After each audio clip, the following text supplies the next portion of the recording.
Hey everyone, this is Megan. And Darla. We are your hosts of the Enlighten Benefits podcast. Our goal is to help you understand all things insurance. In each episode, we will tackle the confusing topics and terminology as it relates to insurance. We want to create confidence over confusion and make insurance suck less. We hope you enjoy our show. Hey Darla. Hey Megan. How are you? I'm good. I've got my peach tea here in Oklahoma. I see that. Did you do some sweet peach tea today? I did some sweet peach tea. Well, we have a special guest in our audience today. We've got Monica Maple with us. Hey, Monica. Hey, how are you guys? Good. How are you? Good. Good. Thanks for being here. Well, thanks for having me. So, Monica, tell our audience who you are, what you do, all the things. Well, my name is Monica Maple. I'm an elder law and estate planning attorney. I own Autumn House Estate Planning and Maple Law. We do trust, wills, guardianships, probates, business planning, and Medicaid planning. Whew, that's a lot. That's a lot. That's a lot. We have lots of questions as they relate to insurance and how to properly structure things to, make sure that our loved ones receive the money that we want them to receive. Okay. So the first question that we have for you, if you could help us define the difference between a trust versus a will versus a living will. And then the second part to that question, what do I need? Just explain all of that to us. Okay. So normally when we do an estate plan, unless it's a very, very simple plan, we normally do some type of trust, and there are varying degrees of those trusts. They're usually called a revocable living trust. That controls your assets. You put your assets in the trust, and the point is usually to avoid probate. There's some other goals that we can accomplish with them as well. A will is what we call a backup plan. Is if you happen to leave something out of your trust. An example is I had a gentleman that had prepared a great estate plan, had done a trust, put everything in it. He passed away and had no idea he had inherited mineral interest, and we had $60,000 in a suspense account. Okay. So as part of the estate plan, we had also done a will that said if I pass away and there needs to be a probate, everything goes to my trust. Okay. So we were able to do a pretty quick, simple probate to take those assets and transfer them to his trust. So that is the reason we call that a last will and testament normally. And people sometimes confuse that with a living will. Mm-hmm. And a living will is more of a type of advance directive. The advance directive appoints a healthcare proxy. It also tells doctors under what circumstances you would want certain life-sustaining treatment withheld or be given certain life-sustaining treatment. And normally there's three scenarios. One is that two doctors have said you have less than 6 months to live. And of course, in all these scenarios, you're incompetent or incapacitated and can no longer make your own decisions. Okay. The other one is you're in a state where your awareness of your environment is absent. Sometimes people remember the Terry Chavo case where a family was fighting about whether she would want to live like this. We're kind of talking that scenario. The third scenario is I have a deteriorating disease that at this point I'm incompetent and unable to make my own decisions. I'm physically dependent on someone for care, and whatever this illness, injury, or disease is going to continue to deteriorate. So you're basically telling the doctor whether or not in those scenarios you would want any life-sustaining treatment, whether you would want a feeding tube, and whether you would want artificial hydration through an IV. Okay. Have you seen, per the recent happenings with COVID, have you seen an influx of business of people wanting to get the living will and the advance directives set up? Yes and no. I've seen an influx of people wanting to get their estate plan together. Okay. I have seen hesitancy in signing the advance directive because COVID is so new. Sure. And they feel like sometimes the doctors might give up on them too soon and don't know what the treatment options are. And so when it comes to the advance directive themselves, I've seen a lot of people on the fence. Now that has been improving now that we know a little bit more about COVID and things have kind of calmed down, but definitely during the COVID era, people were a little more hesitant to sign that they didn't want life-sustaining treatment. That makes a lot of sense. Yeah. I was just thinking everyone would be like, I got to get all this set up. Well, they were with the power of attorney and estate plan and that kind of thing, but they were a little hesitant on the advanced directives. But that has kind of calmed down a little bit. Sure. So, we have that. Now, we also have the power of attorney. With the power of attorney, we can do a combine that includes financial provisions and healthcare provisions. Sometimes people want different people for finances than they do for healthcare. And I had a lady come in that said, I have one daughter that is very emotional. I can't have her make healthcare decisions, but she is very financially stable. She makes good business decisions. I want her to handle my money. But my other daughter is horrible with money, but she's an RN. And so we split them up. We have a financial power of attorney and a healthcare power of attorney, and we can appoint different people for those. That is a little bit different than a guardianship. And a lot of elderly people don't understand. They feel like they're giving power away when they sign a power of attorney. But as long as they're competent, they have the right to revoke or change that power of attorney at any time. It does not give anyone the power to make decisions for them without their acknowledgement or without their consent. It merely gives someone the ability to handle affairs on your own. And Megan, you knew my grandparents. Right. My grandpa was competent till the week before he passed away. Right. But he became very tired and just needed help. So we were able to take his power of attorney, make his doctor's appointments, handle his finances. But he called me one evening because I had been trying to convince him to quit driving. And he was very upset that he was going to move out of state because I was going to take his keys away. And I think he had spoken to someone at the facility where he was that their kids had gotten a guardianship and had taken their keys away. And so I had to explain to him that the power of attorney did not give me that ability to do that he could revoke it, he could appoint someone else, that yes, I thought it was best that he not be driving, and I was trying to convince him not to drive, but the document he signed did not give me the power to do that. And so he was fine after that, but it was very concerning because he felt like he had signed something that gave me the right to tell him what to do. And so I try to make sure my clients understand when they sign that they still have the right to make their own decisions as long as they are competent.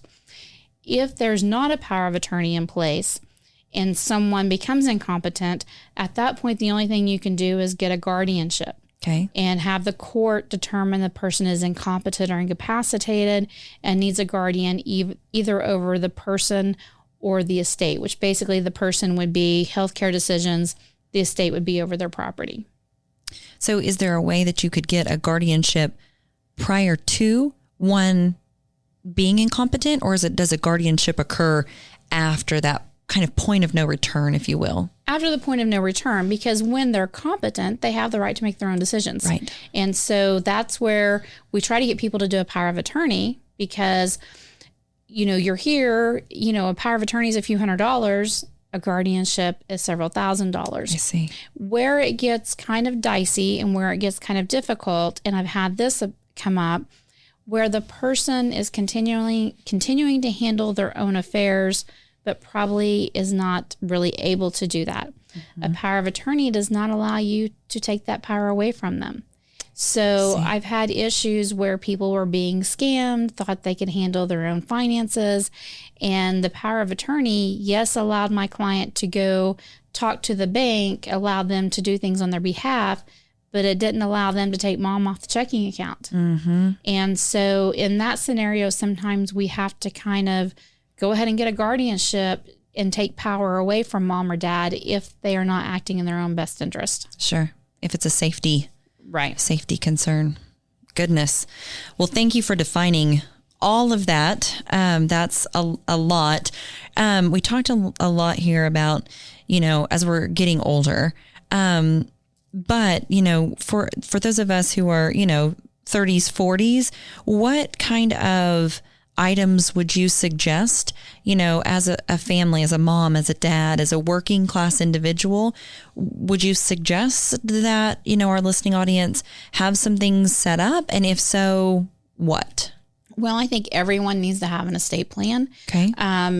I think the most important thing for everybody to have is a power of attorney. Okay. Because if you pass away without a will, your estate is at least going to go to your family. Okay. Whereas with a power of attorney, if you do not have that in place and you're hit by a car, I mean, it can happen to anyone. Right. There's no one authorized to make decisions on your behalf. There's no one authorized to pay your bills. And so, in fact, my 19-year-old is going to college in the fall, and he's coming in Wednesday to sign a power of attorney. That's another great point.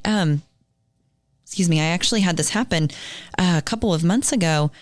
I had an individual who is a college student, is on her parents' medical insurance, and the dad was calling. There was a little bit of an issue with the billing, and so he was calling the XYZ insurance company. We'll leave it at that. And they would not, even though the child, who was, I believe, 19, 20 years old, was on dad's policy, very legally on dad's policy because she was still a student at a university, and he's paying the premium and paying the medical bills.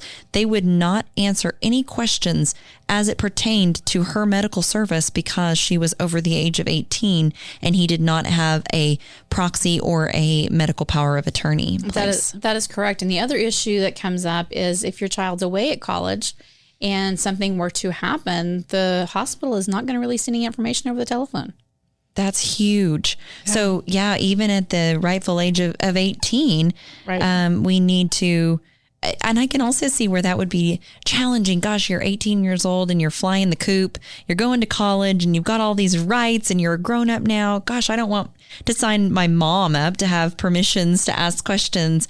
But how could we maybe bridge that conversation with our 18-year-olds? Well, it may depend on your 18-year-old because I had that conversation with my 19-year-old and I was like, you understand that it's not just your medical, that, this is a financial too. So I have the ability to look at your bank accounts. I had the ability to handle your credit card. He was like, oh, thank God I didn't have to do all that.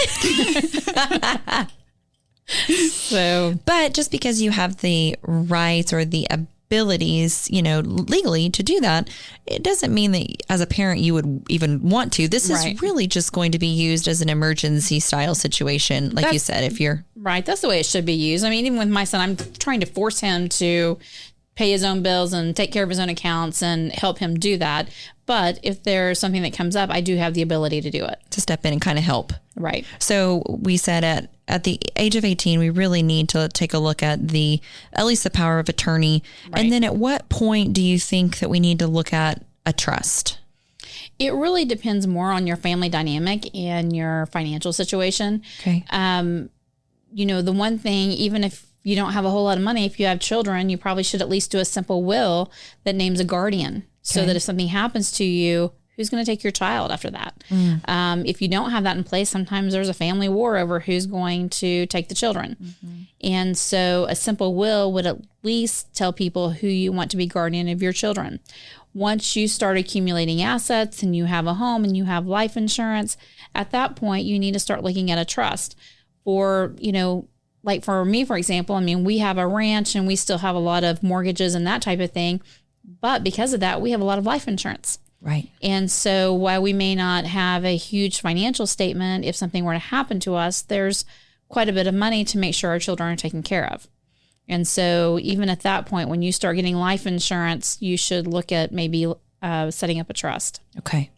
That just gets everything cut and dry. Right. Right. Right. And the thing about it is you've got two goals you're trying to accomplish. Most people want to avoid a probate. Probates are not horrible, but they take a minimum of 4 to 6 months. They're going to cost $5,000 to $6,000 minimum. Wow. And, if you have minor children, they're going to inherit their estate at 18. So with a trust, you have more control over when they get their money, how their money is spent, and who is in control of their money. Okay. If we want to set up something like this, are we talking, like, just for example, let's talk about the trust. Are we talking thousands of dollars to set up a trust? Is it something that, our working class individuals can set up? It depends on the complexity of the trust. Okay. I mean, the more assets you have, business interests you have, sometimes we have to do some estate tax issues or may not be an issue, but we may have some stepped up basis value issues when it comes to businesses. Okay. So, sometimes we have to set up his and her trust for certain reasons. Sometimes we set up bypass trust. So some of them can get kind of complex. Okay. A basic trust can run anywhere from around $2,200 up to $5,000-$6,000 for the more complex, from a single person versus a couple. The other thing is, but when we do that, it's a package. So we prepare the trust document for you. We prepare a will, power of attorney, advance directive. We transfer all of your real estate into your trust. We transfer all of your business interests into your trust. We transfer your personal property into your trust. We record your deeds for you. And then we give you funding instructions that tell you how to handle all of your bank accounts, your life insurance, your 401ks, your IRAs. We give you instructions for all of that. Okay. So yeah, it really is like a package deal. Right. How often, once we set these documents up, how often do they have to be changed, or do they never have to be changed? They don't necessarily have to be changed at all. Okay. I mean, because they are usually set up in a manner that there's all types of built-in scenarios. So if something happens to one child, what happens to their share? A lot of times it goes down the family tree to children, to grandchildren. There's a lot of what if scenarios that are contemplated in the trust. Okay. So unless you have a family dynamic that has changed, like a divorce, or you've changed your mind about who you want to have what, or who you want to be in charge, there's really not a need to change them very often. Okay. So it's kind of a one and done, right? Like you kind of set it up, you pay the initial setup fee, get everything set up, and then you're done, unless a major life change occurs. Now we are contemplating setting up some type of plan where we come in and just review things, like you talked about in another podcast, reviewing beneficiaries on a life insurance. Yes, it's not a bad idea to review them once a year, once every 2 or 3 years, just to make sure nothing's changed, because people forget. Absolutely. But for the most part, if there aren't changes, you don't necessarily have to change the documents regularly. Okay, good to know. I think it's always a good idea, also, Monica, because it's like you say, and it's not just for elderly people. It's like, like you said, 30s, 40s. I mean, I think whenever we start to accumulate assets and we're married and we have kids, and it's like all of these things could go on the back burner because you're busy and working. But I think it's really important to have, I know my parents are elderly. My dad's 91, my mom's 89. I know that you worked with them as well. But when you have everything at the point of a deceased parent, there's so much emotional going into the whole scenario that you don't want to sit down and really take the time to decide all these things. If it's in a manual and my mom and dad are able to say it's in the bottom drawer over there, then the family can just sit down at the table and pull that out. Or get in front of the guardian or whoever's supposed to make the decisions. And I think that just really, as an adult, you're helping whoever's going to take care of when you're gone. You're making their life so much more simple. Absolutely. It's much more simple if everything's taken care of. Mm-hmm. Decreasing the opportunity for family fights. That's true too. Of course, some people will fight just to fight, but sure. Generally, if mom and dad have put their wishes down, and the key is to do it while you're competent. What happens a lot of times is people don't do this till they're on their deathbed. Then that's when the families fight. Well, mom and dad didn't really know what they were doing. They were on medication. They wouldn't have ever done that. And that's where the issues really arise, where if mom and dad do it when they're 50 years old and, there's no doubt as to their competency, there's really not a way to attack the validity. Gotcha. So let's just say it is, I'm 40. It's time for me to set all these things up. How can we get a hold of you? Do you have a website? Do you want us to email you, call you? How do we get a hold of you to get some of these things in order? You can reach me at 918-512-1351. Or you can go to my website at maplelaw.com. We do have an email ability. You can email us directly from the website. Perfect. And set up an appointment. We would come in and visit with you and get all these things set up in just a couple hours. The initial consultation is free, and we would go over your family dynamic, your assets, your liabilities, and then we would come up with a plan as to what we would recommend and what the costs would be. So you know right up front, there's no charge, and you know what it would cost to do whatever it is we want to do. Perfect. Thank you so much for your time. You've really enlightened us about all this attorney stuff. We appreciate you. You're very welcome. Thanks for having me.